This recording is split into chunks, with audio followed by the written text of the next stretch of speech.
A gente tem todo o direito de não estar feliz, de não estar bem um dia ou outro, mas eu tenho a obrigação de mostrar ao telespectador que eu estou ali para trabalhar, para informar ele, eu estou ali para trazer um serviço, eu estou ali para fazer minha função, que é servir a quem está assistindo, né, que é acompanhar.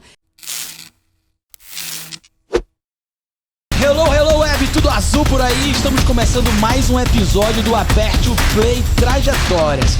E nesse episódio a gente tem aqui a história do jornalismo baiano, né? Vocês são a história do jornalismo baiano, pelo menos da minha vida, da minha carreira. Pode se somar, a gente tem que sair dessa sala.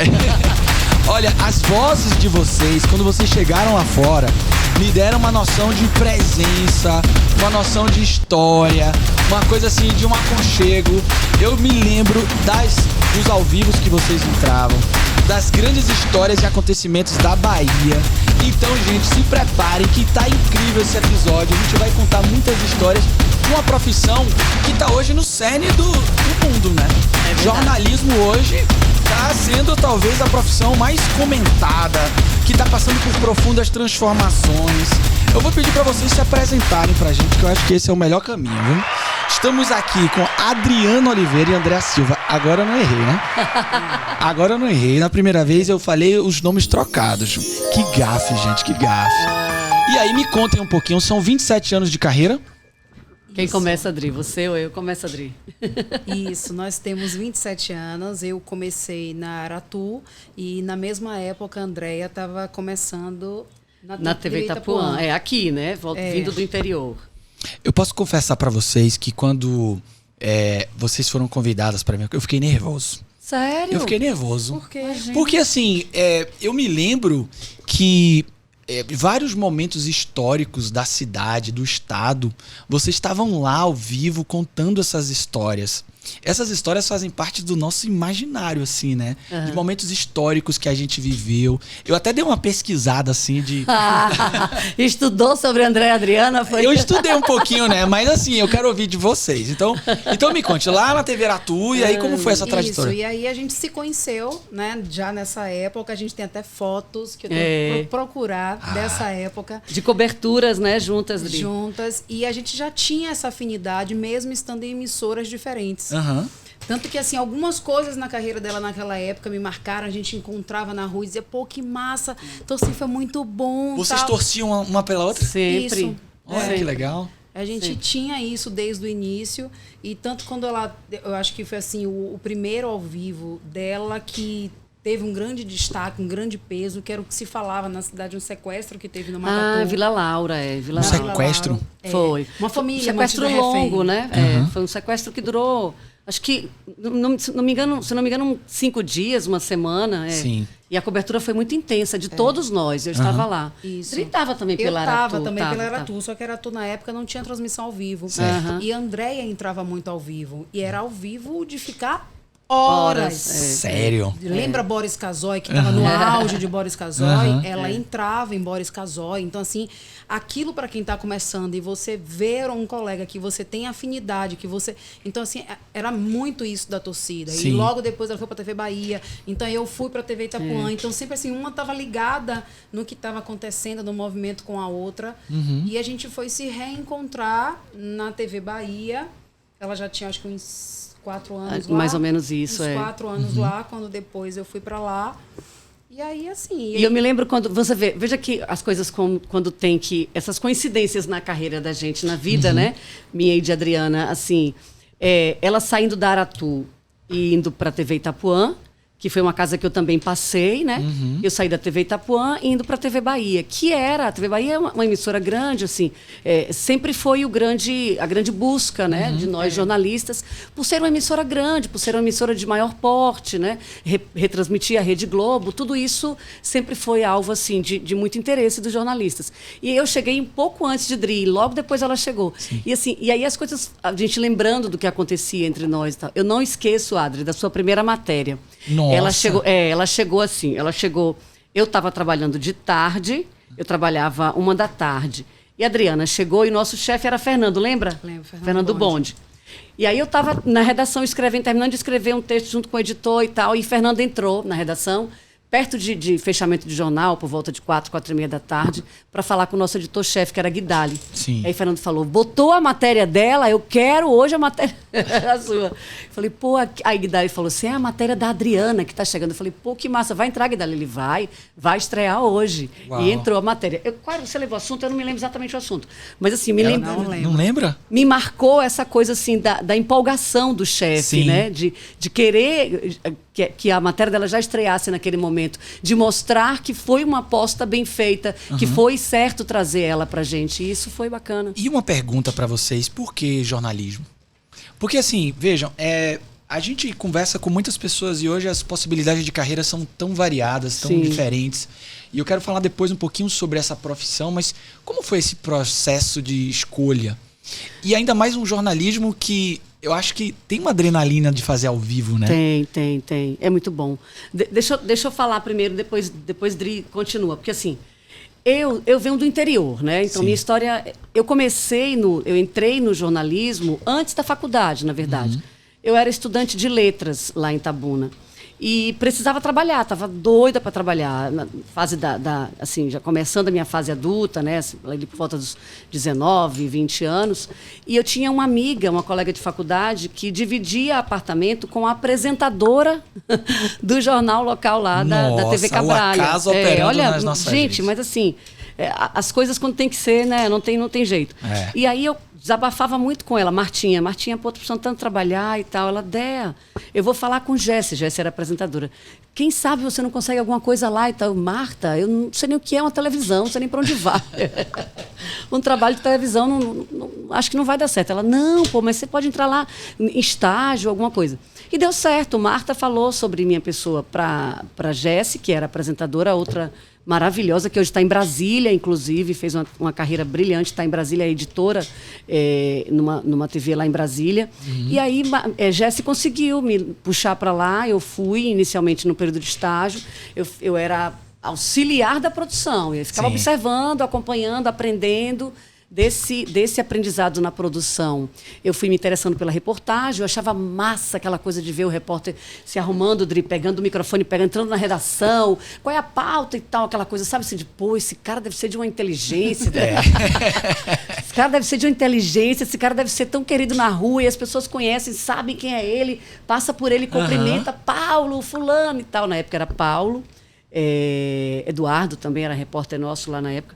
E aí eu fiquei muito encantada com isso. E o chefe da gente, Daniel Tami, outro querido, a quem eu tenho uma gratidão imensa para a vida inteira, eu pedi para ele, eu falei, Daniel, você deixa eu entender como é a reportagem? Uau. Você me deixa sair com a reportagem? Teve uma ousadia aí, né? De ir atrás, né? Eu não tive vergonha nenhuma. Eu falei, pô, eu acho tão bonito, eu vou tentar. Mas não passava pela minha cabeça de tentar para ser, não. Eu queria ter aquela sensação de como é que era a equipe de reportagem na rua. Aí ele falou, tudo bem, mas você vai dar conta? Porque de manhã eu trabalhava na produção, né? Como auxiliar da produção.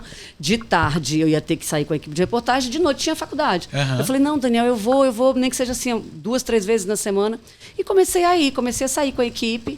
E isso lá em Itabuna, né, sul da Bahia. E aí, assim, as equipes faziam muita coisa em Ilhéus, muita matéria de praia, muita matéria cultural. E aquilo, a minha idade era própria para isso, né? Entendi. 19, 20 anos, eu me encantando cada vez mais. Meu Deus, como é que essas pessoas numa reportagem têm acesso a tudo isso?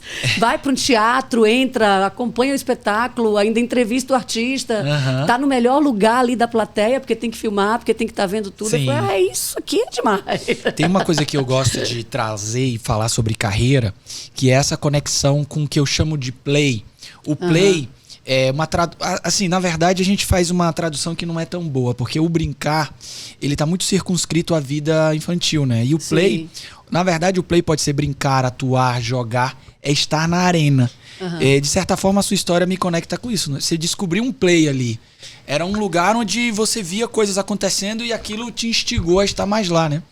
Assim, eu acho que naquela época, eu muito jovem, né? E assim, estudante universitária, sem grana, sem possibilidade de estar nos lugares que eu queria estar. E tudo isso me trouxe assim, o desejo de entender como é que era isso, de enxergar que essa possibilidade da reportagem, de profissionalmente você estar num lugar e ao mesmo tempo satisfazer uma vontade pessoal sua de ir para um show. Eu me lembro de uma ocasião, a gente indo pro Teatro em Ilhéus para fazer um show de Gil, acompanhar um show de Gilberto Gil. Imagina. Meu Deus do céu, assim, de graça, 0800. Eu acredito que outras pessoas têm, às vezes, até uma sensação de culpa quando vivem esse tipo de experiência. Será que eu mereço estar num lugar em que, ao mesmo tempo que eu trabalho, eu vou me divertir, eu vou me conectar com uma coisa que eu gosto? Há uma culpa velada, às vezes, aí eu ouço muitas pessoas tendo dificuldade disso. Eu acho que isso passa logo. É verdade. Mas, enfim, essas coisas assim, aí as coisas vão acontecendo e felizmente eu tive a sorte de... Aí eu continuei na faculdade, só para concluir rapidamente, para não tomar tanto tempo, que Dri vai falar da trajetória dela. As coincidências da vida, mais uma grande coincidência. Eu passei de auxiliar para produtora, porque assim, nos fins de semana apenas, nos plantões de sábado. Daniel falava assim, Andréa, sábado você pode vir e tal, de manhã cedo. Você sabe que produtor interior abre a porta da redação, né? Entendi. Tem a chave da redação, é ele que abre ali, entra, senta, pega as coisas para descobrir como é que tá, fazer uma ronda da polícia, hospitais. Né? E aí nesse dia eu fui, era o dia do padroeiro da cidade, São José. Fui trabalhar, produtora, a primeira a chegar, cheguei, entrei, sentei, organizei as coisas, fiz minhas ligações. O telefone tocou, era o repórter, dizendo que estava passando muito mal, não tinha condição dele ir. O cara que eu acompanhava como, né, assim, encantada com a reportagem. Não tinha condição de ir, não ia dar, estava mal e tal. E nesse dia a TV só tinha um repórter.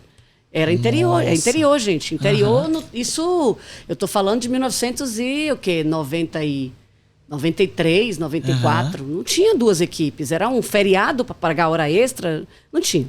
Enfim, aí eu falei, Paulo, e agora o que é que eu faço? Ele, você avisa Daniel, liga para ele, fala para ele, eu vou ligar também, mas você fala que eu dei satisfação. Aí eu liguei pro chefe, né? Falei, Daniel, aconteceu isso, Paulo e tal. Aí ele, acho que ele tentou me ligar aqui, mas eu fui atender você e tal, que era mais importante porque era da redação e tal. Falei, pois é, ele disse que não tá bem e tal. Então quem vai é você? Falei, eu? Ele, você vai. Que fogueira. Falei, Daniel, não, pelo amor de Deus. Foi a fogueira. E aí pronto, fui. Eu falei, bom, é pra ir, agora eu vou. Eu vou pra fazer, tipo assim, pra segurar o microfone, pra entrevistar as pessoas. Eu não sou repórter, né? Ele não vai. A equipe que tá aí é experiente, que era o cinegrafista Hélio Heleno, tio Hélio, um querido também. Vai lá que você vai conseguir fazer as coisas e tal. Fui, fiz as entrevistas nessa condição mesmo. Hélio, me ajude. Se tiver errado, você me dá um toque e tal. Os caras que trabalham com a gente, cinegrafistas, são sempre muito parceiros. Sim. Na maioria das vezes, assim, muito parceiros, ajudam muito. E aí fizemos as entrevistas. Aí ele falou assim, Déa, faça uma passagem. Eu falei, passagem? Eu não vou conseguir. Ele vai. Passagem é a assinatura do repórter, né? Quando a gente aparece ali, falando. Isso, com o microfone, a gente está assinando nossa matéria ali. Eu fiz. O microfone faltou cair só, de tanto que tremia. Mas fiz, pronto. Voltei para a redação e nossa editora-chefe avaliou o material e falou, não, eu acho que a gente pode botar no ar, sim. Daniel permitiu. Eu não tinha DRT, mas eu estava como estagiário. Eu não estava ilegal dentro da empresa, né? E aí permitiu, fiz essa matéria. Depois dessa matéria, ele começou a deixar eu fazer uma matéria, outra. E aí comecei a fazer as coisas e foi dando certo. E fui chamada para cá e... Graças a Deus, estou aí nessa trajetória. Maravilha. Olha como o acaso opera em nossas carreiras, exatamente, né? Exatamente. Agora, o acaso não é nada sem também uma certa ousadia, né? Porque você foi lá e se colocou numa posição que é de vulnerabilidade, porque você tá na frente da câmera não é fácil. Você já tinha desejo de estar lá na frente da câmera? Eu acho que, eu não sei, eu acho que assim, eu nunca tive vontade de dizer assim, poxa, eu queria... aparecer em televisão. Não, na infância tinha aquelas coisas de brincar, né? Sim. Brincar de programa de auditório, de sortear carta. Tem uma pista aí. Tinha. Eu tive essas fases também na infância, assim. Mas assim, não passava pela minha cabeça, assim, ser repórter, ser jornalista, trabalhar em televisão, não. A minha grande angústia era trabalhar. Eu precisava trabalhar, eu queria trabalhar, eu tinha que fazer alguma coisa. Eu estava me sentindo, eu preciso de grana, eu preciso trabalhar, preciso batalhar. E aí foi acontecendo, entendeu? Agora, eu sou muito de acreditar nessa carreira da gente. Que assim, é meio que você... Eu sei que o acaso existe, mas assim, tá escrito, sabe? Eu acho que sim, eu acho que a gente nasce muito com esse dom, assim. Sim. E vai ao longo do tempo, com a experiência, né, Dri? Vai melhorando, vai adquirindo. Mas eu enxergo muito dom em jornalismo. Enxergo muito. Posso estar equivocada, mas isso é uma coisa que é uma coisa que eu sempre pensei dessa forma, sabe? E vai aperfeiçoando. Depois eu quero saber dos ao vivo. Vamos ouvir Dri Vamos ouvir Dri. E aí, Falo Dri? demais. Foi Eu e Dri, se juntar, a gente fala aqui até depois de amanhã. Isso no ao vivo é uma vantagem. É verdade. Mas o meu também foi nessa pegada de acaso, que foi minha ideia de profissão, de futuro, era ser dentista, era ser aeromoça, era fazer direito. E no final das contas eu acabei fazendo comunicação, só que eu fiz relações públicas. E aí, nessa ansiedade, que eu acho que é natural de quando você tem 17, 18, né, 19 anos, eu entrei na faculdade com 17, então eu quero trabalhar, eu preciso trabalhar. Eu fui trabalhar em shopping, desde os 14 eu já trabalhava em promoções também de shopping, sempre nessa ânsia de querer ter o meu, de querer trabalhar. E aí, logo que eu entrei na faculdade, no segundo semestre, eu comecei a fazer um curso de rádio e TV. Porque aí, ali naquele momento, eu já percebi com relações públicas eu não ia conseguir muita coisa. O mercado de trabalho de RP aqui na Bahia, Nordeste, ele é muito restrito, né? Então eu disse, gente, eu tenho que abrir as minhas possibilidades. Aí fiz o curso de rádio e TV. Você fez católica, não foi, Dri? Não, RP ou foi fax? Eu comecei na fax e formei na UNEB. Sim. E aí eu fiz o de rádio e TV, na época era na Cairu, meu Deus, acho que na Cairu, porque era curso técnico, Barbosa, né? Aí, na minha época, era 1 ano e meio de curso. E aí, fiquei fazendo em paralelo com a faculdade de RP. Logo nos primeiros meses, um colega do curso, que já trabalhava na TV Aratu, ele era operador de áudio naquela época, um dia, a gente sempre fazia os trabalhos em grupo. E aí, ele virou para mim e fez assim, você não tem vontade de trabalhar como repórter, não? Aí eu... Faz. Ele é bonita dessa, você não tem vontade de trabalhar como repórter, né? Eu não tinha né? ideia, o que é que faz? Porque meu curso não dava nada daquilo e não era algo que eu almejava. Eu queria trabalhar. E aí eu fiz, tá, pode ser. Ele, então tá, eu vou falar amanhã com o Eliseu, e se ele deixar, ok, tudo bem, tá, beleza. Ele foi, 2 dias depois voltou pra mim, ó, Eliseu vai te receber, vai conversar com você. Tá, beleza, vamos lá, vou ver o que é. Aí, quando eu cheguei, aí Eliseu fez assim, era um programa de esportes. Sim. Na Aratu, né, Dri? Na Aratu. E eu manjava zorra nenhuma de esporte. Mas é torcedora do Bahia. Pode entregar? Pode. É apaixonada pelo Bahia. Nós duas, né? Ela mais. Ela é torcedora apaixonada. Ó, eu prefiro não falar sobre esse assunto. Estou num momento difícil da minha vida. Vamos pular essa parte. Então, aí naquela época, meu teste foi assim, ele fazia muito merchan, esse programa que tinha de esportes. E ele chegou para um jogador do Vitória na época. E aí ele fez tipo uma abertura em que ele falava do mercado onde ele estava, tal. E porque eu tô aqui com o Alex Alves, que era o jogador, não tô nem mais vivo. Alex Alves do Vitória, e aí fazia as perguntas lá do jogo para ele. Ele acabou de fazer, olhou para mim e fez assim, agora você faz igual. Ai, Jesus, o que é que eu faço agora? Mas era gravado ou era tipo... Nesse caso aí era gravado. Era gravado, né? Era gravado. Aí eu mesmo assim, eu não tinha ideia para onde ir. Ele fazia aquilo, ele não escrevia texto, ele não fazia nada. Sim. Então, aí eu acabei fazendo. Aí um colega que me indicou, aí eu, como é que faz isso? Me ajude, o que eu tenho que fazer? O que eu digo, tal, não sei o quê. E foi a pessoa que foi me orientando. E aí, na hora de ir para estádio, por exemplo, para fazer, eu cheguei a ter épocas de entrar no vestiário com a galera toda nua. Nossa. Repórter fazia isso muito. Naquela época era assim. Tinha jeito, tinha que entrar. Não tinha jeito, tinha que entrar. E eram pouquíssimas mulheres. Menino, era muito constrangedor. E aí, esse colega que era meu colega de sala, era ele que me ajudava. Ele que anotava os pontos do jogo, porque eu não sabia o que era um escanteio, eu não sabia não reconhecer quem era quem. Então, ele quem estava na zaga. Quem estava nada. Se foi escanteio, se não foi, não sei o quê. Então, ele ia anotando. E depois eu só fazia amarrar, tentando construir o teste. Ele me dizia, você não vai fazer uma passagem, não? Nossa, esse colega aí foi abençoado, hein? Hoje ele trabalha na TV Bahia. Diretor Lenilton. Lenilton. Ele massa, hoje é diretor de TV, né? Olha, um abraço aí, Lenilton. Parabéns. Você é ocupado. Então, quando o iníciozinho foi assim. Aí o que aconteceu? Eu fui gostando. Sim. E aí eu fui para a direção do jornalismo, que nesse então eu estava no esporte. E aí eu peguei e pedi à chefe na época e disse assim, eu posso acompanhar uma equipe para poder saber como é que faz, de reportagem do jornal. Aí ela, tá, pode. Aí passei uns 4 meses, todos os dias eu saía junto com a equipe, como se eu fosse mesmo trabalhar com eles. E eu escrevia o texto, escrevia texto de passagem. E no final do trabalho, quando a equipe voltava para a TV, aí eu passava o texto com a repórter que eu acompanhava. Olha. Que foi durante muitos anos chefe depois na TV Aratu, Carla Araújo. Carla, né? E aí ela, na época, tinha maior paciência, ela, a Pastora, e aí chegavam, passavam texto, davam dica, botou isso, botou aquilo, esqueceu isso. Nossa. E eu ficava preocupada querendo ter um estilo. Calma, isso aí você vai encontrar com o tempo, tal. Então, o início foi assim, 1 ano eu trabalhando. Aí depois o jornalismo me contratou, logo depois. E eu trabalhei 1 ano lá e em seguida a TV Itapuã me chamou. Aí fiquei 4 na TV Itapuã, depois a TV Bahia chamou. Porque o mercado funciona assim, né? A gente não bate na porta para pedir, não. Vocês são cooptadas. Se a gente for bater para pedir, não é bom.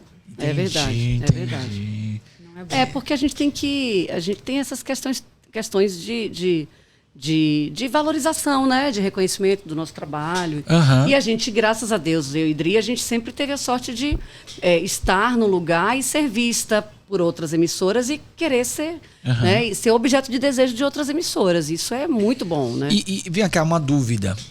Isso parte também por uma construção de imagem, da maneira como... Você falou de estilo, Dri, e tem uma coisa de estilo, de construção de uma identidade, de sua maneira de atuar? Ou é natural, assim? Eu acho que foi uma construção natural. Existia, na época que eu perguntava, por exemplo, a ela, eu acho que era ansiedade, do querer, né? Sim, sim. E aí, depois, com o tempo, eu percebi e que eu vi que isso eu construí ao longo dos anos. Até descobrir o formato, até, por exemplo, perceber que eu me identifico muito em fazer matérias de comportamento, porque é algo que eu gosto, que eu me identifico. Então, você vai percebendo essas coisas ao longo do tempo. E aí, quando a gente brinca que nós somos as mais parecidas, diferentes, que, por exemplo, até na nossa narração é muito diferente. Eu, durante muitos anos, ouvi de um chefe que a gente teve, que dizia assim, ele falava, tinha que misturar você e André para dar uma narração direita. É verdade. Porque ele dizia que eu era lenta demais e eu André corrida demais. acelerada demais. Entendi. É verdade. E aí, durante um tempo, isso pesou ruim para mim, assim, aquilo não me batia legal. Porque era uma cobrança. E eu dizia, gente, mas é o meu jeito de falar. Claro.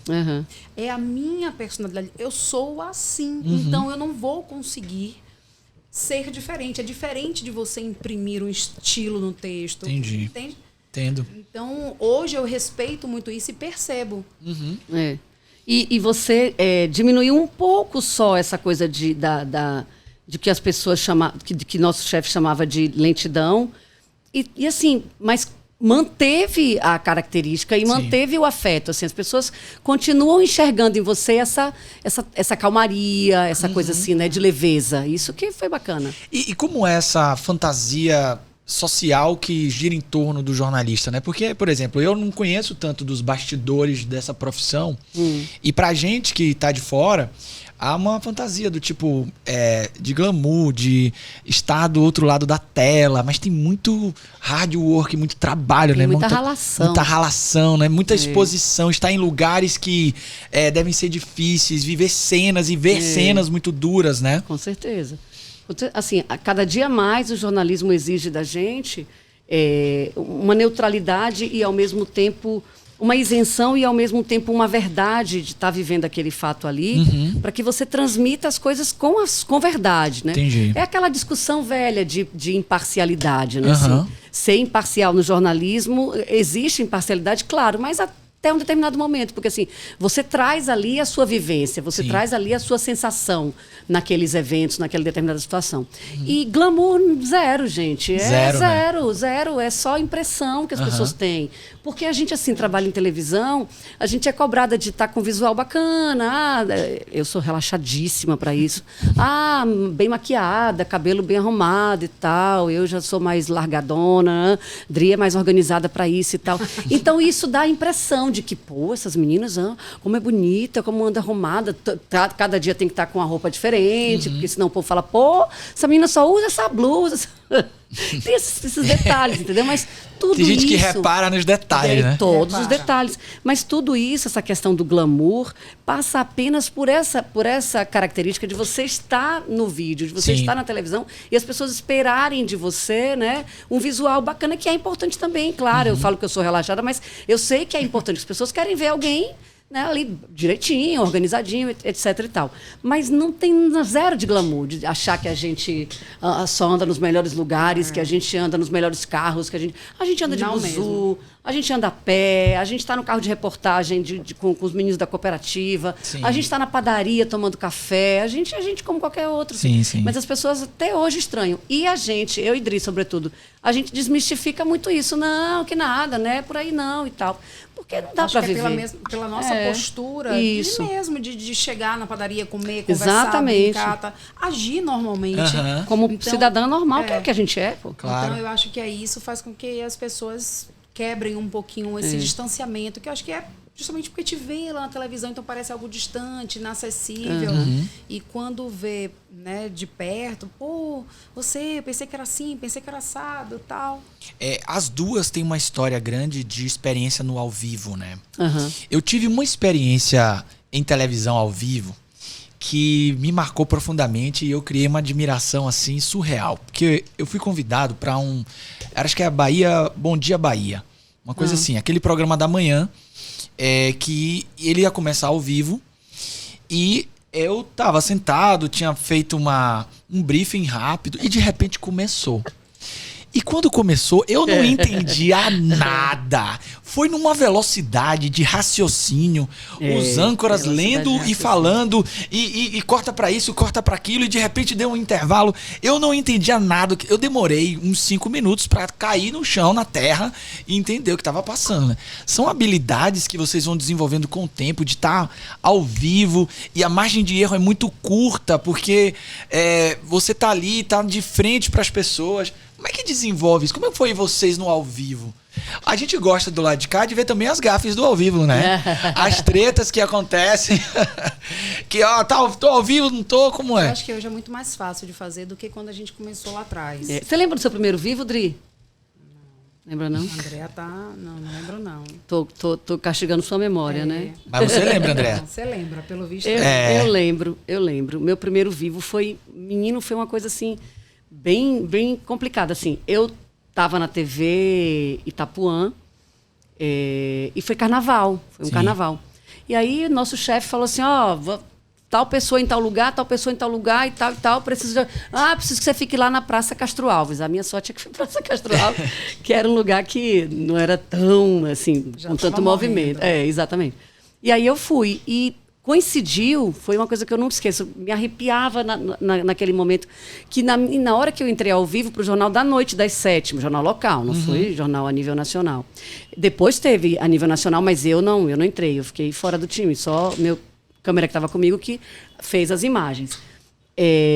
O Olodum vinha descendo. E o Olodum, nessa época, era um negócio era de... aquele 200 Nossa pessoas. Senhora, meu Deus. E aí eu falo, meu Deus, como é que vai ser? E eu ficava tensa, porque eu não tinha ainda domínio no interior, eu não tinha vivo. Eu não tinha ainda domínio dessas coisas de... eu vou lhe dar... Você quer que eu lhe devolva com quanto? O cara aqui no nosso ponto, né? Você quer que eu lhe devolva com quanto? É o que isso é o tempo. Tempo. Tipo assim, porque ele lhe diz, você tem 3 minutos de vivo, né? Aí, quer que fale com 30? 30.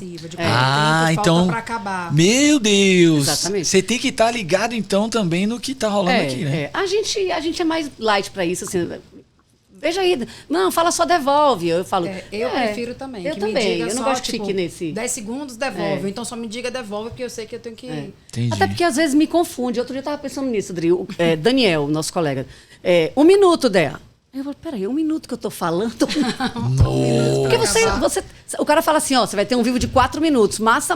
Aí você tá ali preocupada com o que você vai falar. Então você começa a falar, você esquece um pouco essa coisa de que o tempo era 4. Exatamente. Vocês sabem que uma das coisas mais difíceis de desenvolver é carisma. Carisma é um assunto que, em comportamento humano, ele é estudado em várias vertentes. Tem uma vertente que estuda carisma que fala que pessoas com raciocínio mais acelerado normalmente são carismáticas. Que bom, não sabia disso. É um traço de carisma. E eu acredito muito, quando eu vi as pessoas fazendo ao vivo nesse dia, que aquilo ali é ter um raciocínio acelerado. Porque vocês precisam pensar em muitas variáveis num intervalo de tempo muito curto. Você está olhando a cena, você está ouvindo um áudio de alguém comentando sobre a entrada, o corte, e ao mesmo tempo você está construindo uma narrativa de história. Você precisa construir uma história, né, ali. E a maneira como você conta é a maneira como as pessoas vão viver aquela experiência. Então tem muitos elementos para criar um raciocínio rápido.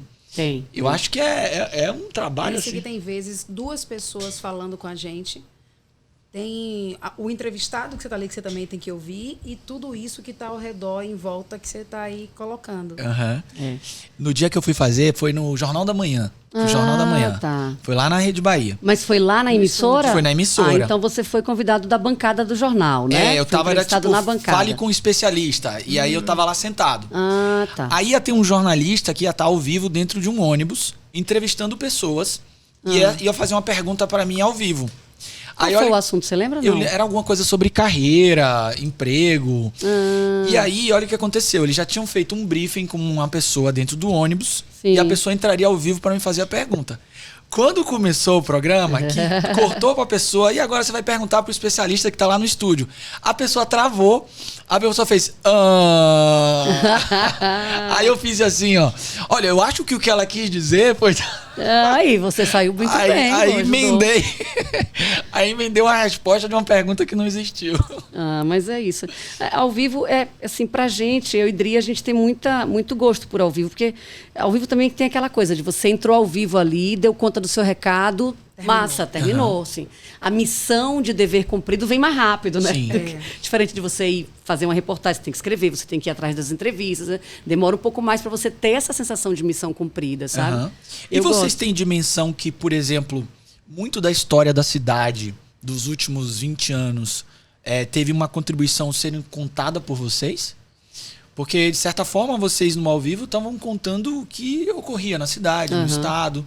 E as suas vozes têm essa relação. Eu estava comentando mais cedo o quanto ouvir as suas vozes me traz uma sensação de lugar, de história, de presença. Vocês percebem isso nessa profissão de vocês ou não tem esse sentimento? Eu nunca parei para... Cara, para olhar por esse ângulo.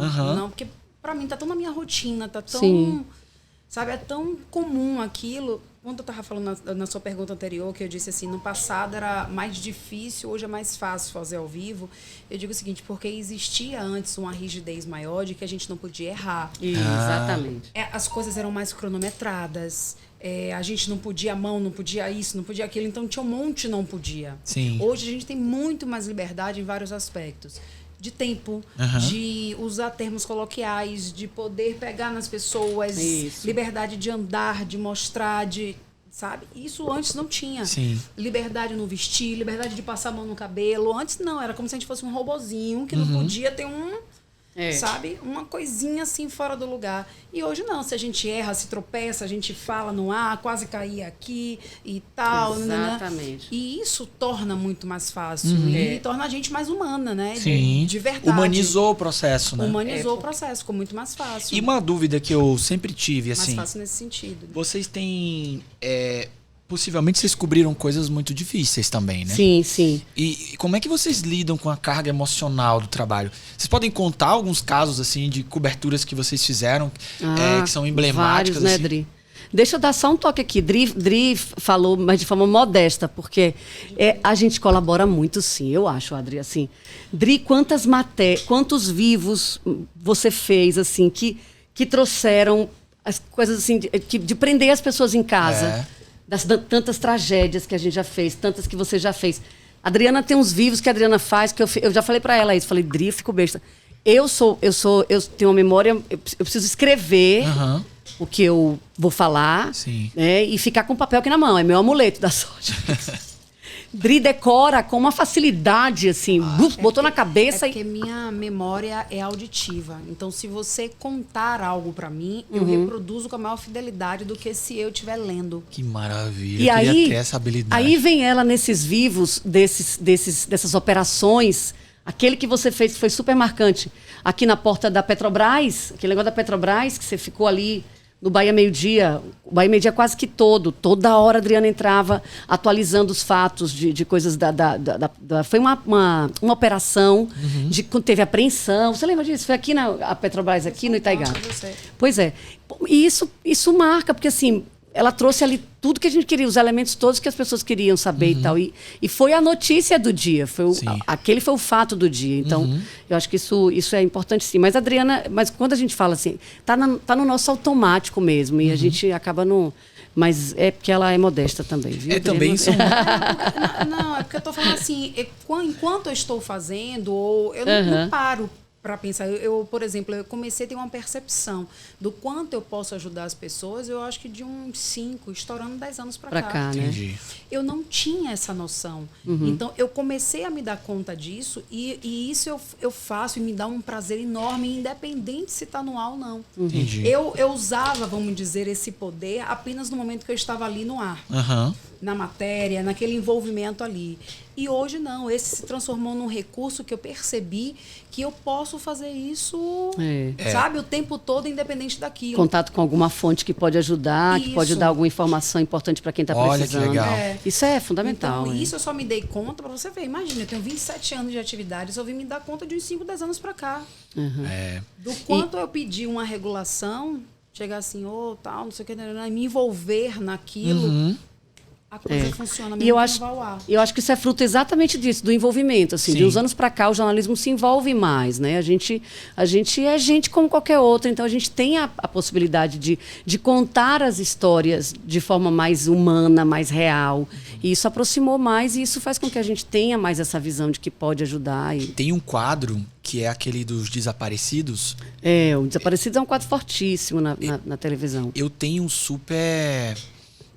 angústia, porque eu imagino que esse deve ser um dos sofrimentos maiores de uma família. Ela gosta, eu gosto. Vocês duas fizeram, né? Fizemos. A Andréa que ficou mais com o quadro e é mais a cara dela e ela ficava o tempo todo. E aí, às vezes, eu falava em off com ela, eu pedia assim... Me dá angústia ver esse povo sofrendo. Porque é muita dor concentrada. Muita ali, dor. Entendeu?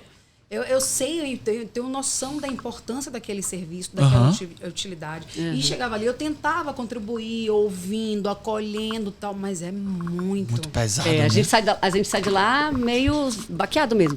Mas sabe o que eu gosto do quadro? Primeiro, deixa eu dar um briefing rapidinho do quadro. O quadro foi criado pela emissora, né? Foi uma ideia de um diretor nosso, o professor Carlos Elísio Libório, que é uma pessoa também muito querida, um diretor das antigas.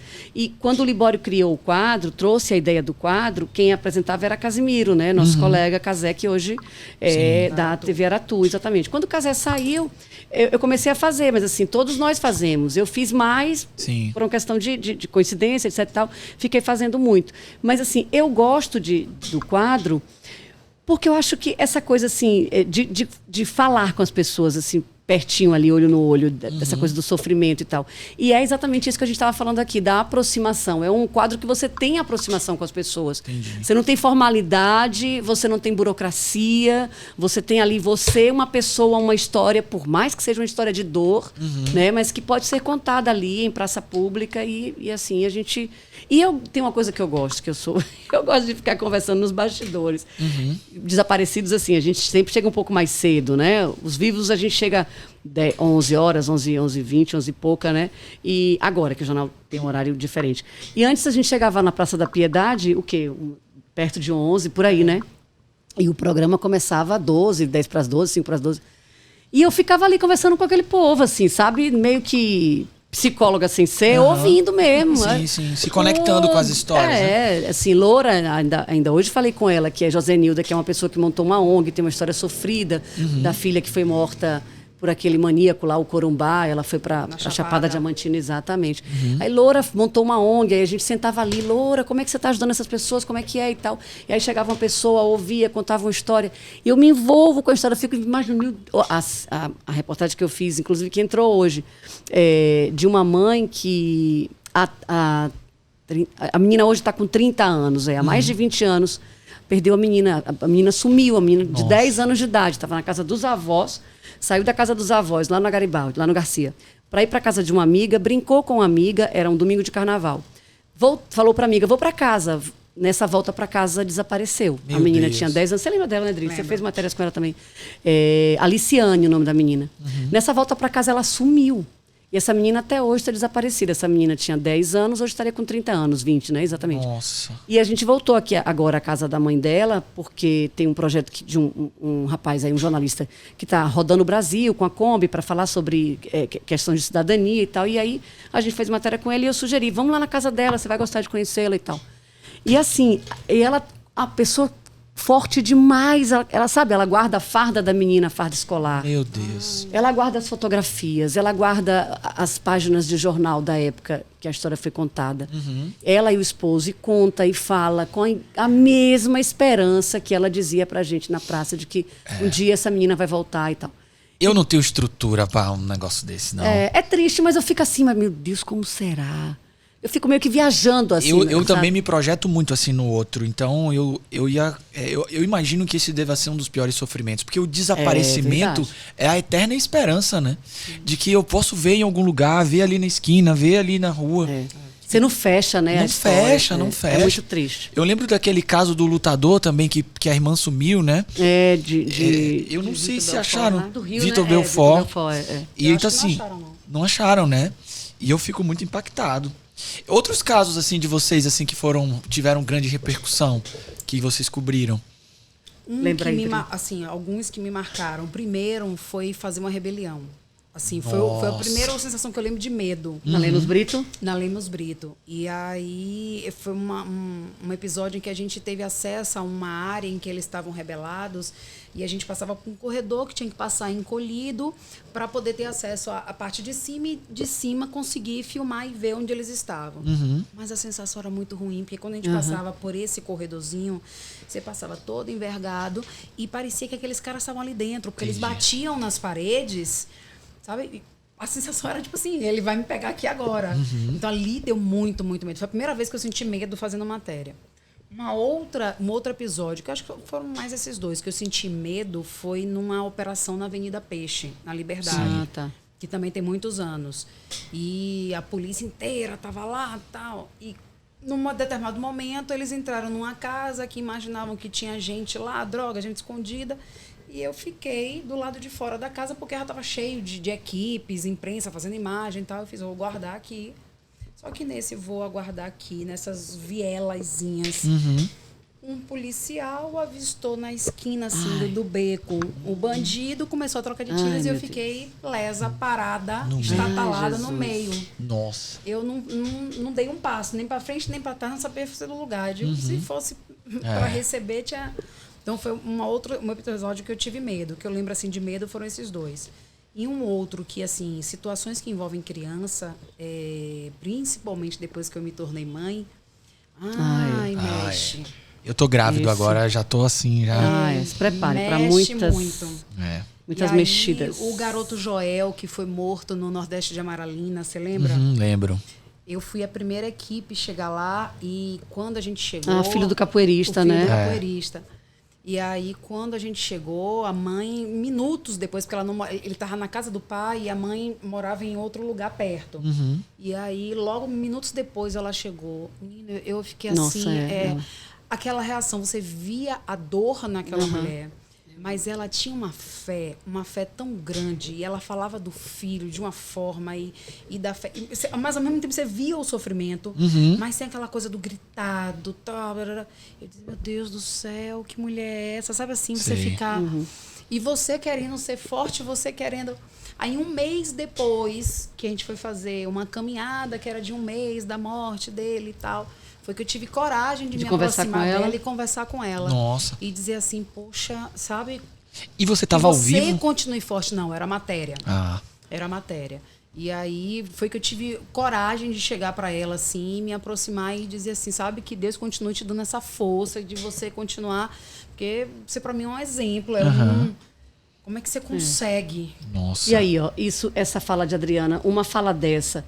que foi gravada porque foi uma reportagem, hoje em dia, dependendo da sensibilidade do editor e da tônica, poderia usar perfeitamente, poderia entrar no ar.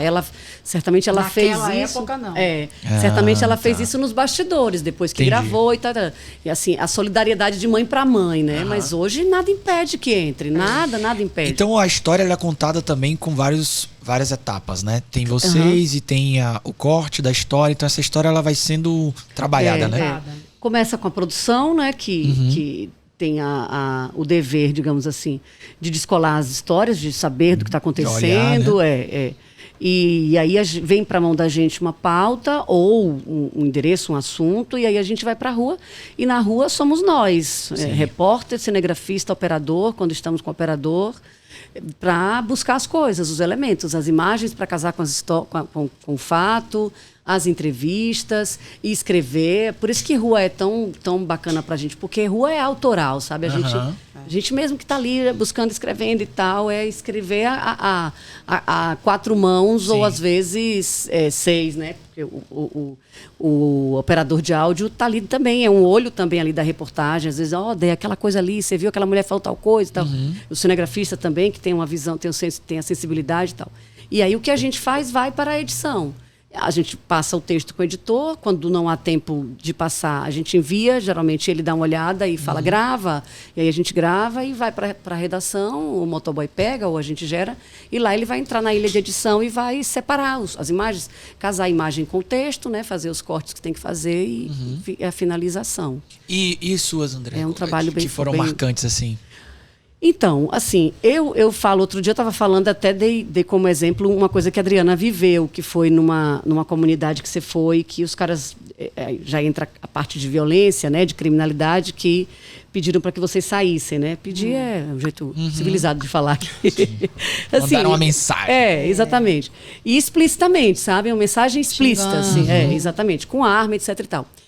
Faz 27 anos que eu tô nessa área, assim, que eu tô nessa vida. Eu nunca passei por uma situação de violência, assim, de coisas assim, de ameaça, de algo que tivesse ali ao meu alcance, aos meus olhos, como o Dri relatou aqui. Vezes. Pois é, tiroteio nunca vi, nunca. Uma vez eu estava fazendo um período de estágio no Rio de Janeiro e eu acompanhava a reportagem. E eu fui acompanhar o repórter fazendo uma matéria na Rocinha. Foi uma época que estava tendo aquelas questões de remédio falsificado, laboratórios, que a polícia estava descobrindo laboratórios clandestinos e tal. E eu lembro que a gente foi para a Rocinha e, assim, já chegando lá, a polícia já tinha feito um isolamento, já tinha pedido para ficar todo mundo distante, e os policiais vieram, conversaram com a equipe, falou assim, fiquem distantes, a coisa tá pesada, tá pegando, não sei o que, e tal. E aí a gente ficou bem distante, mas nem nessa circunstância no Rio de Janeiro, na Rocinha, teve tiro. Teve clima de tensão, de que vai subir, vai invadir, vai entrar, não vai... Pronto. E aqui nunca vivi isso, assim. Já tive situações de colegas dizer que é perigoso, não vamos não. Colega dizer, você viu o cara estava armado, mas assim, por baixo de roupa e tal. Mas você já cobriu também umas histórias bem... Já cobri histórias assim fortes, histórias tristes, né, assim. De medo, assim, agora não me recordo, não recordo assim nada não, mas assim, nada forte não, mas de tristeza, assim, de me derrubar, de me emocionar. Algumas, várias, assim. E uma que mais me marcou foi aquela tragédia lá da lancha, da Cavalo Marinho. Sim. Aquilo foi muito triste, porque, assim, eu cheguei com o cinegrafista, eu estava perto, coincidentemente, a gente estava na Avenida 7, a gente estava na Carlos Gomes, no estacionamento, entrando no carro para se deslocar para outra coisa. E aí Dudu, nosso colega, viu no celular dele, chegou a mensagem, afundou uma lancha e tal. Falei, que afundou uma lancha, Dudu? Ele diz que tem um bocado de gente morta. Eu falei, Dudu, aqui no... Eu sou meio assim, não é possível, isso aconteceu aqui, nunca ouvi falar de tragédia na Baía de Todos os Santos. Não, Dedé, é verdade. Eu falei, a redação está sabendo, aí a redação já estava sabendo. Quando a gente ligou, a redação já estava sabendo e falou, vai para lá. Aí a gente desceu. Quando nós descemos, que a gente entrou ali no terminal... Eu fiquei bem na frente, assim, outras equipes já estavam lá e tal. Coincidiu, infelizmente, assim, de chegar uma lancha de resgate e nessa lancha estava o bebezinho que morreu. Um bebezinho, é triste falar, mas assim, Um bebezinho pequeno. Quantos anos ele tinha, Davi? Você que lembra? um pouco. Era um negócio assim, perto de 2 anos, um negócio desse. E eu vi muito próximo, assim, muito nitidamente, o bombeiro tentando reanimar ele. Não quero ver isso, não. Cara, não, você não faz ideia. Isso, ele tentando reanimar, e Dudu fazendo as imagens, e eu ali olhando. E o cara demorou. Daqui a pouco ele pegou o menino nos braços e passou por nós. Caramba, quando ele passou por a gente, assim, do meu lado, que eu vi o menino desfalecido, completamente pálido já. Aí eu não aguentei. Aí eu chorei, aí eu abracei um colega que estava lá que chorou também, a gente chorou, ele se emocionou. Enfim, mas o menino saiu dali, a gente não tinha notícia de que o menino estava vivo ou morto. Entendi. O bombeiro saiu, deu a impressão de que ele estava indo levar para a ambulância e tal. De fato, levou para a ambulância. Meio-dia eu entrei ao vivo para contar como é que estavam as coisas. Tal. Vários de nós entramos ao vivo e a minha missão era falar como é que estavam as coisas ali naquele local e tal.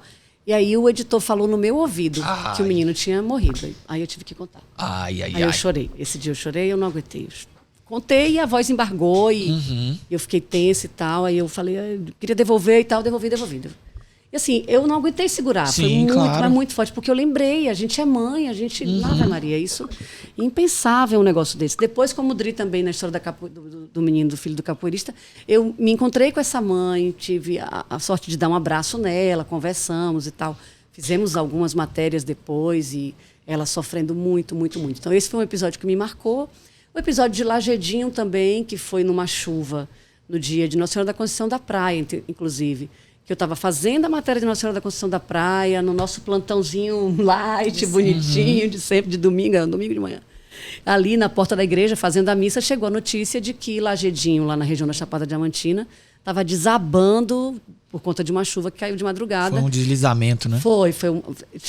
Inicialmente chegaram a falar que uma barragem tinha rompido, mas não foi. Foi chuva e uma cabeceira de rio acabou vazando e saiu levando muitas casas. E aí a gente foi a primeira equipe a chegar. A gente foi de helicóptero para lá, um dia de chuva, já foi tensa a viagem. Eu, Bira e Paulinho, nosso colega. E o piloto, não tinha copiloto, só o piloto e nós 3 e tal. E aí fomos. E para descer foi difícil. Quando chegou lá, que a gente via aquela cena, a cidade era lama pura, água pura.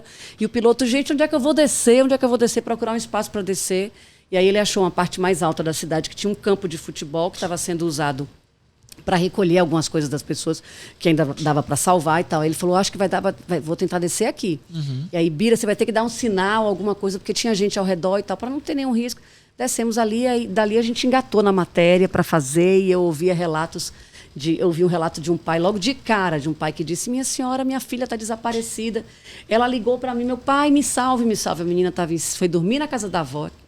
E ela mora no alto, mas ela foi dormir na casa da avó para fazer companhia à avó, porque estava preocupada com a chuva, com o tempo fechado. A água entrou na casa da avó, elas conseguiram subir num tanque, ela, a avó e um tio. Conseguiram subir num tanque, que era a parte mais alta da casa. Ela conseguiu levar o celular. E na hora que a coisa ficou complicada mesmo, eles vendo muito volume de água chegar, ela ligou para o pai. Meu pai, salve a gente, estamos em cima do tanque. Ele não conseguiu chegar a tempo. Ela morreu, a avó morreu, o tio morreu. Uma menina de 15 anos. Nossa. Então, assim, muitas histórias que marcam, né? Uma coisa sobre essa... Primeiro, eu tô sentindo o quanto vocês se envolvem com as histórias, né? Eu acho que talvez esse aspecto do jornalismo eu não tinha dimensão, porque... a gente vê em toda a fantasia, né, de um olhar de fora, mas esse envolvimento é louvável, assim. Parabéns por talvez essa dedicação, que eu acho que é o humanismo mesmo que precisa fazer parte dessa profissão. E uma coisa que eu queria entender de vocês, depois de tantas histórias e uma trajetória tão longa, como é que vocês vivem hoje na profissão? Vocês devem inspirar muitas pessoas, né? Muitas pessoas entram em contato com vocês e falam, eu quero ser como vocês, eu quero ser jornalista. Como é que é isso? Depois de tantas histórias, de fazer parte da história das cidades, do nosso estado, como é que isso ocorre? Os estudantes falam, né? Param a gente na rua para perguntar, eu quero fazer jornalismo, o que é que eu tenho que fazer, como é que é... Então, falam muito. E os colegas mais jovens... a geração nova. A geração nova fala e brinca muito, falando com a gente. Não, vocês são referências, são isso, são aquilo. Ficam assim, brincando. E em relação aos jovens, quando me perguntam, por exemplo, eu nunca desestimulei nem desestimulo ninguém. Mas eu acho que uma coisa que tem que se pensar, e eu acho que talvez vale hoje em dia para qualquer profissão, você tem que ter um plano B. Exato. Ah, legal. Porque tem... Porque hoje a gente vive um cenário de muitas incertezas, né? E tem uma frase que usa-se muito no jornalismo e que é verdade. Assim, nem uma frase, meio que um jargão. Jornalista não fica rico, não. A coisa financeira algumas poucas histórias, né? A gente sabe. São as exceções. Das estrelas, das grandes estrelas. Tudo bem. Mas, assim, de um modo geral, nós aqui, simples mortais, repórteres... É difícil, é bem difícil. Assim, a gente toca a nossa vida, tem uma carreira que, em termos de remuneração, esqueça qualquer tipo de glamour, não existe. Entendi. E isso eu sou transparente com quem me pergunta a esse respeito. E sigo igual a Adriana, não quero desestimular. Eu acho é uma carreira linda, a gente não tem rotina, a gente amadurece demais, a gente vivencia tudo, assim. Num dia a gente está no enterro e está numa festa, sabe? Isso a gente tira disso muito aprendizado. Você falou aí de como é sofrível e tal, mas isso fortalece também a gente, né? Conhecer essas histórias, enxergar essas pessoas, se posicionar, se colocar no lugar delas. Quantas vezes que a gente vai trabalhar e, tipo assim, você tá naquele dia brocochô, né? Sem muita vontade, porque com todo mundo acontece. Isso. E aí, de repente, você encontra uma história, um personagem, alguém que você diz assim, não, essa pessoa merece que eu me doe, sabe? Você muda a sua energia, você muda seu astral, ou é uma situação ali tão... que você diz, meu Deus do céu, eu ouvi uma vez uma coisa, eu estava com o Rafael, uma situação assim tinha tido chuva forte um dia em Salvador, a gente estava voltando a essa comunidade para mostrar o dia seguinte, como todo mundo vai limpar a casa, ver o que sobrou, tal, esse tipo de coisa. Quando eu chego na casa da pessoa, procurando, aí só estavam 3 filhos dela. Um que era tetraplégico, estava no sofá da sala, uma filha adolescente grávida e uma outra filha, vamos dizer, de 19 anos com uma criança de 2 anos no colo. Ai, meu Deus. O cenário era esse. Cadê a mãe de vocês? Cadê a dona fulana? Ela está trabalhando porque ela era merendeira numa escola perto. Chega a dona fulana. Quando chega a dona fulana, conversa vai, conversa vem e tal. Agora vamos gravar a entrevista. Quando eu comecei a gravar a entrevista, e ali ela estava contando e narrando a dificuldade que foi. Tipo, o menino que não se mexe, o filho que vive no sofá, ela teve que carregar ele nos braços para sair de casa, porque senão a água ia cobrir ele. Então, era esse tipo de narrativa, ela contando. Só que ela contando com o semblante no rosto era de sorriso. De realização, né? Aquela coisa assim, de uma pessoa de leve e tal. E ela só que ela estava contando uma coisa forte, uma coisa triste, densa. E aí eu deixei ela terminar de falar. Quando ela acabou de falar, aí eu parei e falei, dona fulana, que eu não lembro o nome dela. Dona fulana, como a senhora está com um semblante de sorriso, a senhora está contando uma história muito triste, muito forte. Então as pessoas não vão acreditar porque você está com um semblante de sorriso, né? Aí ela pegou, parou, olhou para mim e fez, minha filha, eu sou uma pessoa feliz, eu não sei falar de outro jeito. Que maravilha. Pois é. Que maravilha. Eu passei, nunca mais. Eu acho que eu só peço alguém para repetir. Se for algo muito, sei lá, deu problema na gravação. Mas sabe o que é aquilo ali? Ficou martelando. Eu, cinegrafista, a gente Olha passou o tamanho da resto do lição, dia. né? Sabe uma lição dessa? Eu falo até hoje, eu me arrepio. Gente, eu dizia assim, meu Deus do céu. Sim. Eu sou feliz, eu sou assim. É. Eu dizia, eu tenho motivo para reclamar, eu não tenho. Exatamente, Fale como quiser, minha exatamente. senhora, até desculpe. E você vê que o tom que ela falou não foi de arrogância, não foi de consertar, sabe? Era dela. Sim, sim. Então é muito aprendizado. Com certeza. É muito rico. Coloca a sua própria vida em perspectiva, né? Exatamente. Porque isso é resiliência, né?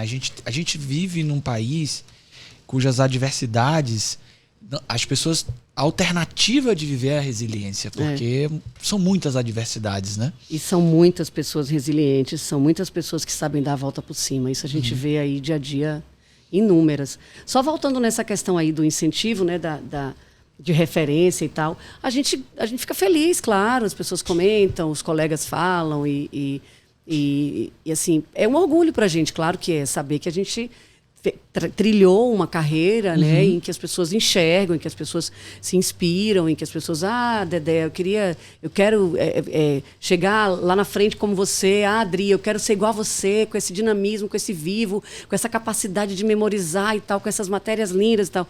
Isso é muito bacana, enriquece muito, né? É uma felicidade pra gente. E a profissão é massa, claro que é. E outra, vocês têm... A gente está falando aqui de um repertório de competências que foram moldados ao longo do tempo, que é incrível, né? Uma habilidade de se expressar, de comunicar, de entender o funcionamento dessa contação de histórias, que realmente construir uma bagagem ao longo de tanto tempo é algo admirável. É algo admirável. A gente assim, a gente está numa fase da vida, eu e a Adriana, pelas nossas coincidências, assim, de, né, coisas de Deus, em que a gente já fez muita coisa na carreira, a gente ainda tem fôlego para fazer muita coisa, claro, a gente ainda tem um tempão para trilhar aí por conta dessas mudanças aí de previdência. Na aposentadoria da gente ficou mais distante. Agora a gente não sabe mais, né, como é a aposentadoria, né? Dá até medo de saber. Pois é. E assim, a gente tem muito orgulho do que a gente faz, a gente tem muita felicidade por estar, por ter chegado onde nós chegamos, mas tem algumas frustrações também, claro que tem. Eu acho impossível, né? A crença de que existe uma coisa ideal e perfeita... Que é 100% feliz, não... Ela não é uma realidade, né? Não é. Eu conheço muitas organizações, muitos lugares, muitos ambientes, muitas profissões, e eu conheço pessoas felizes e infelizes em todos os lugares. Com certeza. E altos e baixos fazem parte de qualquer carreira. Toda carreira é de encontros e desencontros. E não existe trabalho perfeito, ideal, maravilhoso, lindo. Isso é do campo da idealização. Teve uma vaga uma vez que a gente foi trabalhar que era tipo ser gerente de uma ilha paradisíaca. A ilha paradisíaca, você ia gerenciar essa ilha, o seu trabalho era ser gestor dessa ilha. E no imaginário popular era uma maravilha, né?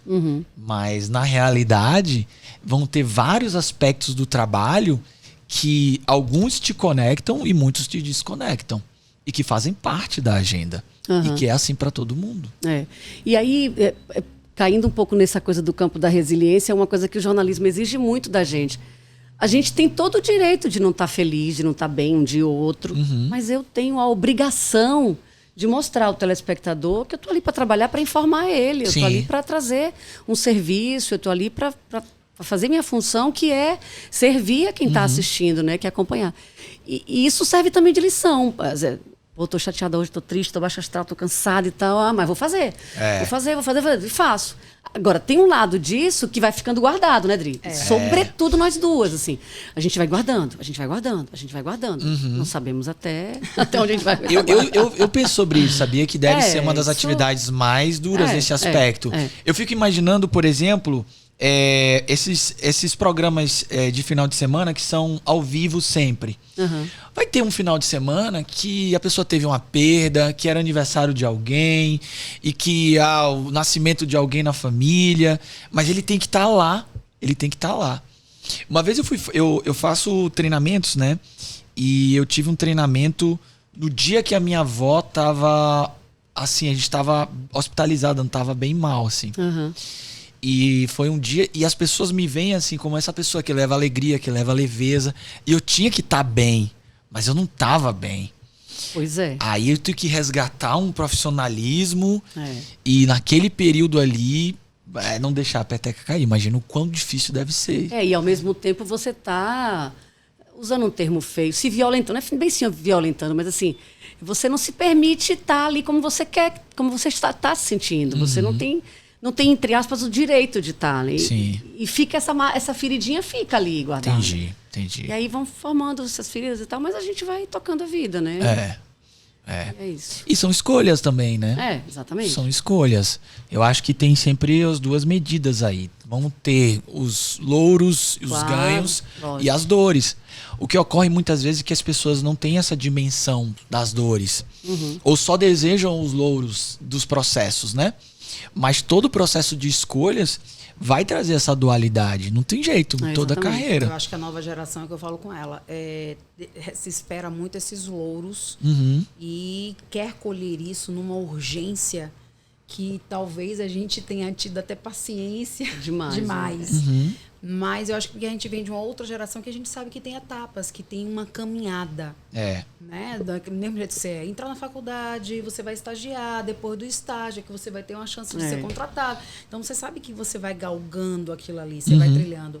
E hoje eu sinto que a turma mais nova já quer chegar no topo, entendeu? E a carreira da gente tem um detalhe também, assim, que às vezes deixa a gente bem reflexivo e preocupado. Assim, pessoas como eu e a Adriana, a gente tem muita maturidade, muita experiência, muita vivência na rua e tal. Então, a gente conquistou isso, a gente trilhou esse caminho da reportagem.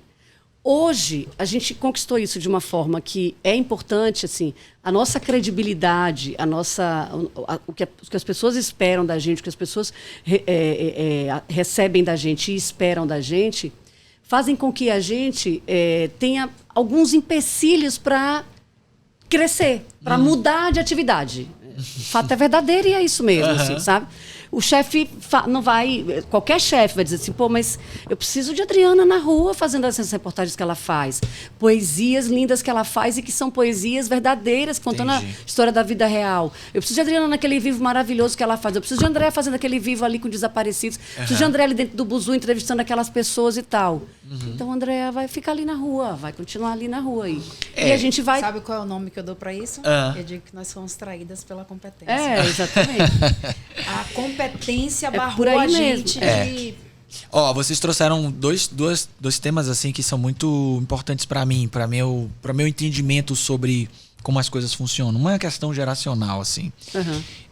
Eu sou de uma geração, e imagino que vocês tenham alguns elementos parecidos, em que a gente precisa de uma certa carga de sofrimento que está inerente ao trabalho. Eu vou explicar melhor o que eu quero dizer com isso.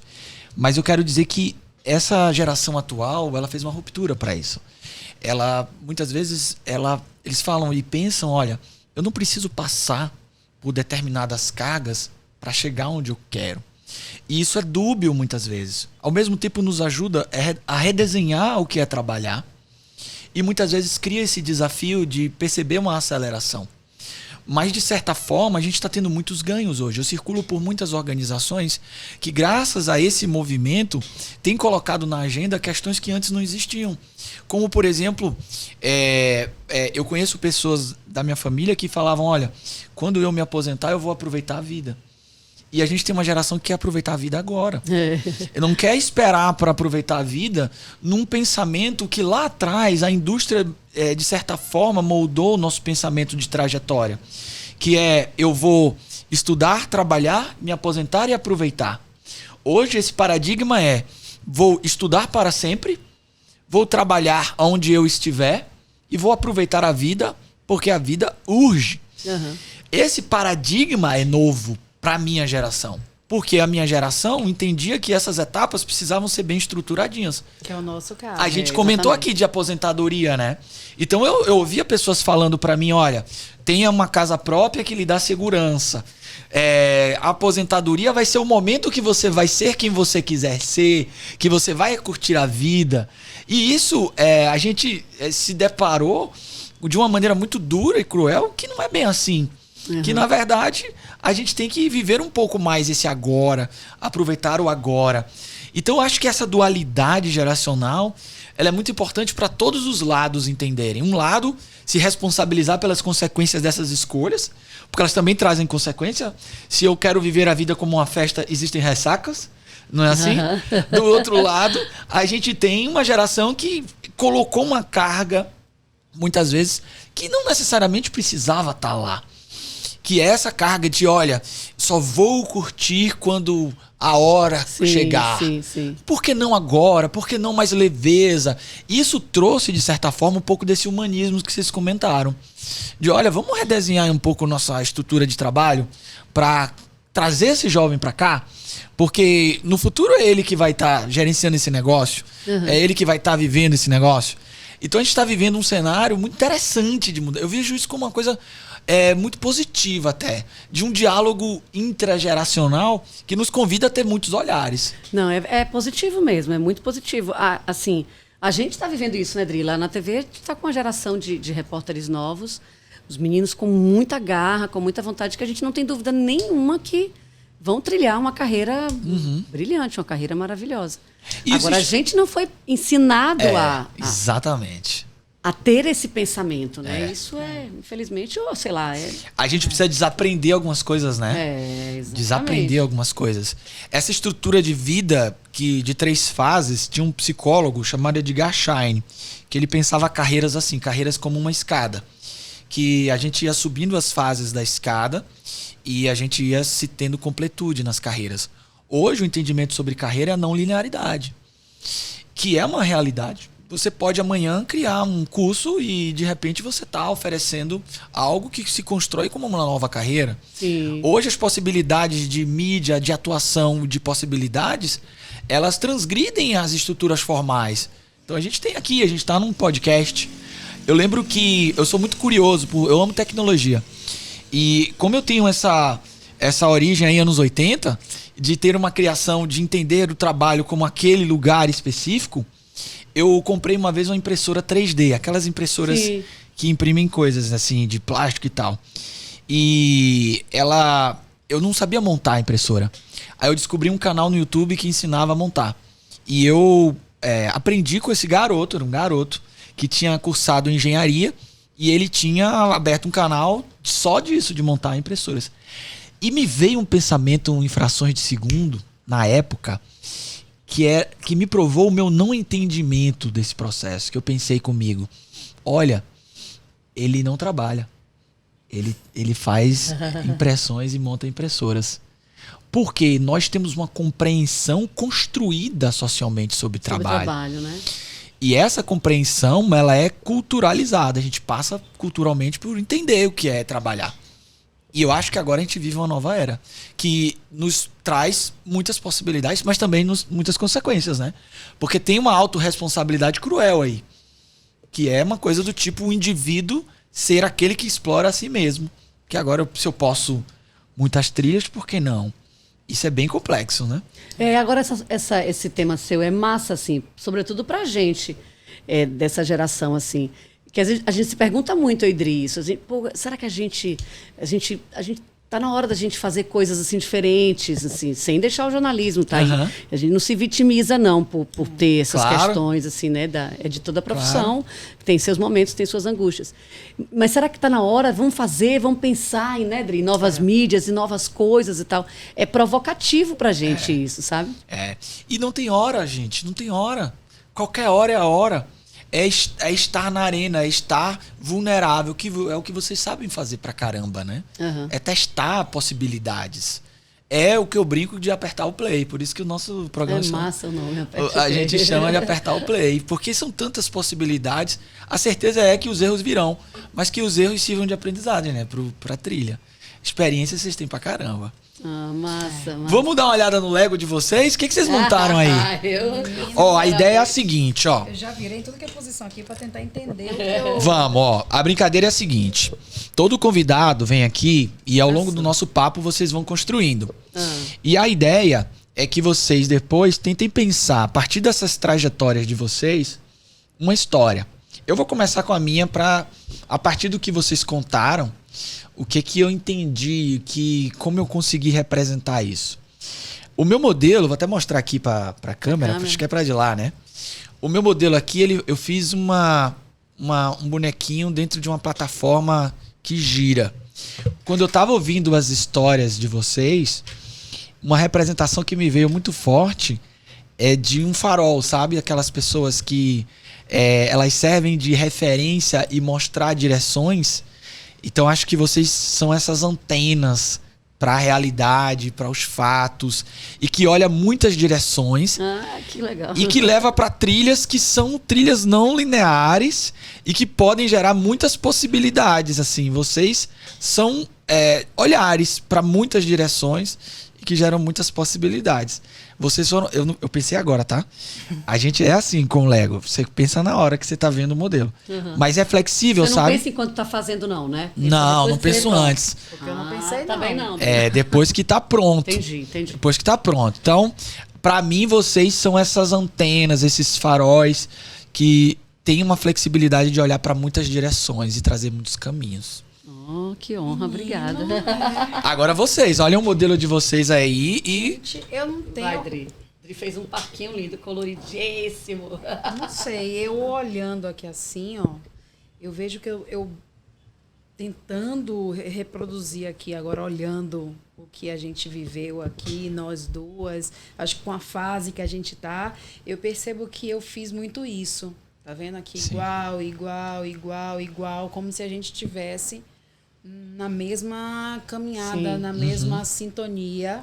Tanto que você vê que eu fui, ó, tudo foi assim. Sim. Tentando fazer. Até aqui eu percebi que eu tinha botado, tipo, a bolinha pra cá, depois Olha. eu troquei. Aham. É, porque eu sou minuciosa, porque eu sou virginiana. Aham. Então, aí eu fui tentando justamente medir, assim, o que é que tava igual aqui e tal. Maravilha. Eu acho que a leitura, eu acho que é esse momento que a gente está vivendo que a gente teve uma fase que a gente não falou, que a gente acabou se distanciando, talvez Da convivência. da convivência. Uhum. Mas estando na mesma empresa, talvez Sim. de horários, Exato. mudou isso. Exato. Eu tive 2 filhos, as coisas dos filhos pequenos, né? No primeiro momento aproximou, porque a gente tem filhos em idades próximas. Mas depois eu acho que na agonia, mudança de horário, a gente distanciou. E Wanderson, com a chegada de Wanderson. A gente se aproximou muito mais, novamente. Wanderson reaproximou muito a gente. Que legal. Verdade. Que legal. E essa E a gente nunca brigou, nunca teve nada. Foi mesmo coisa do dia a do dia. dia a dia. Exatamente. Daquela coisa que você deixa de falar com uma amiga não sei quanto tempo, mas quando você fala no telefone, ninguém cobra ninguém. Tipo, oi, massa, tudo bom? Como é que você tá? Tal. Eu acho que foi mais ou menos Isso mesmo. nessa vibe. Que legal. E eu acho que o fato da gente estar muito, acho que no mesmo momento, com desejos parecidos, sabe? Querendo e buscando fazer outras coisas que continuem motivando a gente dentro do que a gente gosta, do que a gente sabe fazer. E querendo somar, eu acho que talvez por isso eu tenha colocado tantas coisas aqui em paralelo e buscando Poxa, que legal. esse Essa equilíbrio, construção, né, essa Dri? construção. Eu acho que foi isso, porque eu procurei sem me dar conta, mas tentando fazer tudo. E aqui parece que tem uma convergência, né? Sei lá. Né? Vindo aqui Muito bom, maravilha. Tá vendo, eu galera, acho aqui? que foi isso. E aí, André, o seu? Veja, eu pensei em construção também, assim. Aham. Na hora que agora observando aqui, eu acho que eu pensei em talvez assim, essa coisa de trajetória de crescimento, né? Assim, a gente anda falando muito nisso. E também construir pensando na vibe nossa aqui. Os 2 olhos estão aqui. Sim. Tá vendo? Juntos. Aham. E assim, para trilhar um caminho do que a gente quer construir, do que a gente quer solidificar, assim, de tudo que a gente tem ao longo da nossa trajetória, né? Eu acho que é por aí. Eu acho que eu enxergo aqui, assim, talvez eu pensei numa fábrica, não sei, que algo que remete à construção, Sim. algo que remete a fazer, fazer novo, sabe? A buscar coisas novas e assim. E você vê que o meu tá muito para cima, né? Eu tô com vontade. O meu já tá todo linear, assim. Mas é isso, a planta e depois só. Maravilha. Aqui é a estrutura de base e aí Isso. o céu é o limite, E né? o mais importante é que nós estamos juntas, né? Porque Dri pensou no coletivo e eu também. Gente, assim, tem uma coisa muito marcante na vida minha com a Adri, assim. A gente sempre teve tudo muito parecido, a gente sempre teve uma vibração bacana uma com a outra. E a gente nunca foi aquela amiga assim de estar se exibindo, de estar. Porque também a gente é de uma geração mais, né? Mas sabe aquela amizade que a gente sabe que. Não é isso, Dri? Aquela amizade que a gente sabe que é verdadeira, que é real, que uma pode contar com a outra a qualquer situação, a qualquer momento. Mesmo sem grude, mesmo sem aquela unha e carne que estão ali todo dia juntas. Não, a gente está trabalhando todo dia juntas, a gente se vê todo dia. A gente teve um período de horários diferentes e tal. Mas a gente tem uma conexão uma com a outra que é muito forte. Ah, que legal. Isso é muito bacana, isso a gente sente. E a gente sempre eu sempre penso nisso, eu falo assim, a amizade da gente é uma amizade verdadeira e assim, que não precisa de propaganda, sabe? Com todo respeito a quem tem amizade que vive na internet, eu acho lindo, acho massa. Mas a gente não, a gente é a gente. Até a forma como a gente utiliza a internet, Exatamente, de como a gente faz isso. parecida. E como é que vocês fazem isso? Muito pouco, assim. pouco? Eu sou pouquíssimo, vivo pouquíssimo ali em rede social e tal, porque é uma coisa que eu sou, assim, ainda tenho muita resistência, assim. Entendi. Dificuldade e Eu tal. gosto resistência. e não gosto da exposição. É tipo assim, eu gosto quando eu quero. Sabe? Eu fico meio lá, meio cá. Eu Entendi. quero e não quero. Aham. Então, eu A Adri fico já consegue postar mais coisas do que pouquinho eu. mais. Um pouquinho mais, já consegue. Mas ainda assim eu fico meio lá, meio cá, sabe? Entendi. Mas eu acho que até nesse aspecto, até isso da gente ter essa diferença, da gente ter essa dificuldade, esse distanciamento ainda com rede social, é isso que vai aproximar, eu acho, é um projeto nosso, é o nosso pensamento, que o nosso próximo passo juntas é isso, sabe? A gente quer entrar nesse maravilha! Mundo. A gente está trabalhando. Rufem os tambores! Peraí, revelações nesse podcast. A gente está trabalhando para isso, sabe? Para pensar Legal. em coisas juntas, assim, para pensar em... Explorar possibilidades, Isso, explorar possibilidades, de compartilhar o nosso conhecimento com pessoas através da internet. São projetos, são coisas que a gente está ainda amadurecendo, pensando. Olha, eu vou dizer para vocês que um dos maiores ativos da vida é a informação, é o conhecimento. Uhum. E vocês são pessoas que eu percebi aqui em alguns detalhes que eu achei maravilhosos, assim. Quanto vocês lembram de detalhes do tipo o nome das pessoas, detalhes da história e o quanto vocês sabem do que vocês fazem. Eu tenho certeza que existe um universo ávido por essa troca. Ah, que bom. Tomara. Um universo ávido por essa troca. E essa parceria, pelo visto, tem muita coisa para crescer. A gente tem. A gente acredita Tenho nisso. certeza disso. A gente tem muita vibração, não tenha dúvida. A Adriana tem Juju, que é a mais nova, que tem 15, né, Dri? Ju tá com 16. O meu mais velho nasceu, tem 17, um ano depois nasceu Juliana. Uhum. Foram colegas, foram amigos. Quanta sinergia, gente. Pois é. Primeiro veio Gabriel de Dri. Que é o meu. Quem primeiro soube fui eu acho. Acho que foi, né? No carro de reportagem. Foi. Então, assim, até no campo da maternidade, que é o que mais realiza a gente, Sim, tem a essas gente ama coincidências. ser mãe. É, exatamente. Só tem uma coisa que ela gosta que eu não gosto. Ela gosta de ser dona de casa. Eu já ia dizer que era do Vitória, Ela adora, né? Mas pelo visto até nisso Eu adoro vocês ser dona de combinam, casa. né? Ela adora ser dona de casa. Eu não gosto. Dri gosta da casa arrumada, eu gosto de arrumar Eu a gosto de casa. encontrar pronta. Ai, que maravilha. Ela Eu gosta também. de fazer bolo, eu não gosto. Eu fui fazer bolo pela primeira vez na pandemia. Na pandemia, um dia eu fui fazer batata frita em casa, sem ser aquela que você compra o saquinho pronto. Sim. E aí minha filha virou e fez assim: você sabe fazer? Sério? Nunca E você? te vi. Você lembra que a gente se encontrou no mercado, não pode falar propaganda do mercado, né? No mercado, em plena pandemia, eu estava comprando uma batedeira nova para aperfeiçoar meus bolos. E Dri, meu Deus, Gabriel, quando fala, minha mãe, esse bolo foi feito por você. Foi você que fez? Meu filho, no ano passado, ele fez: eu tive que viver 18 anos para ver você fazer um bolo. O filho sabe das coisas, hein? Sabe, com certeza. Então a gente pode esperar futuros aí com parcerias e possibilidades, né? Breve. Com Futuro certeza. Breve, então. 2022. Anotem aí, viu, Web? Em breve. Gente, ó, eu quero agradecer de coração. Acho que tivemos aqui uma aula de história, foi bom de uma demais. profissão que é tão importante, está no cerne hoje da nossa sociedade, né? Das transformações que a gente vive. E é tão complexa ao mesmo tempo. Então é importante a gente levar para as pessoas um pouquinho dessas trajetórias, que é o objetivo desse podcast, né? São trajetórias. São histórias de encontros, desencontros. E eu espero que a gente possa, ouvindo essas trajetórias, inspirar pessoas para que as pessoas também arrisquem-se e vivam a vida, apertem o play nas possibilidades. E eu queria saber se vocês têm alguma mensagem que vocês querem deixar para as pessoas, ou o contato de vocês, quem quiser se conectar com vocês, a hora de vocês aí. E aí, Dri? Eu acho que podem buscar a gente no Instagram para poder estimular a gente Isso. a boa. ter essa interação. Exatamente. Boa. Né? Que é o que a gente está buscando e querendo. Eu mantenho o que eu disse um pouquinho antes, que eu acho que em qualquer atividade hoje a gente tem que ter o plano B. Perfeito. Eu acho que tem que ter. Sim. Não é só no jornalismo, qualquer área. Eu acho que isso é muito importante.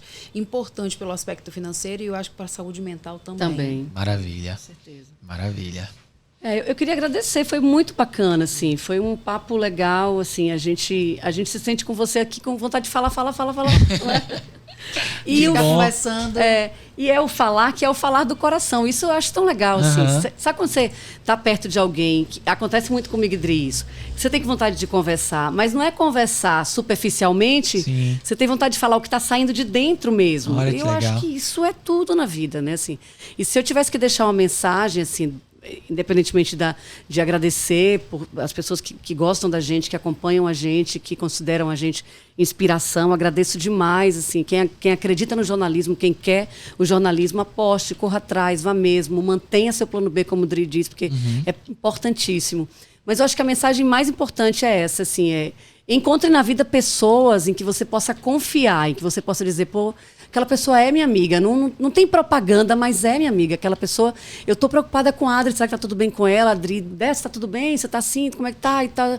Sabe, isso a gente sente uma com a outra sem nem precisar falar. Que legal. Não é, Adri? Isso vem da nossa história, ó, desde que a gente se bateu, assim, Então, acho que a grande mensagem é essa, assim, acreditem nas pessoas, encontrem pessoas do bem que maravilha. E vivam, assim, felicidades. Hoje eu estava fazendo um evento logo cedo e tinha uma pessoa da Argentina. E ela estava comentando sobre diferenças entre argentinos e brasileiros e ela comentou que uma diferença que ela percebia muito é que lá tem o dia do amigo e no dia do amigo o país para. E no dia do amigo aqui, não. Então ela falou, olha, eu percebi isso muito forte lá. Pra gente, amigo é tudo. E que é tão bonita essa amizade de vocês. Parabéns. Que bom, que Continuem bom. nutrindo isso. Amém. E as redes de vocês, o pessoal entrar, quais são? Adriana Oliveira .o. A minha é Andréa Silva RL. Então, gente, ajudem elas a ficar cada vez mais on nas redes. Gente, obrigado. Obrigada, foi um prazer ver vocês aqui. Foi uma delícia, aqui. Maravilha. Adorei também. Sucesso nessa empreitada e nessas conexões da vida, viu? Tamo juntos. Parabéns pelo trabalho. Muito bacana. Obrigado. Gente, vamos ficando por aqui em mais um episódio do Aperte o Play. Lembrem de comentar aqui embaixo o que é que vocês acharam. Foi uma experiência incrível pra mim e pra vocês. Um abraço, até a próxima. Fui!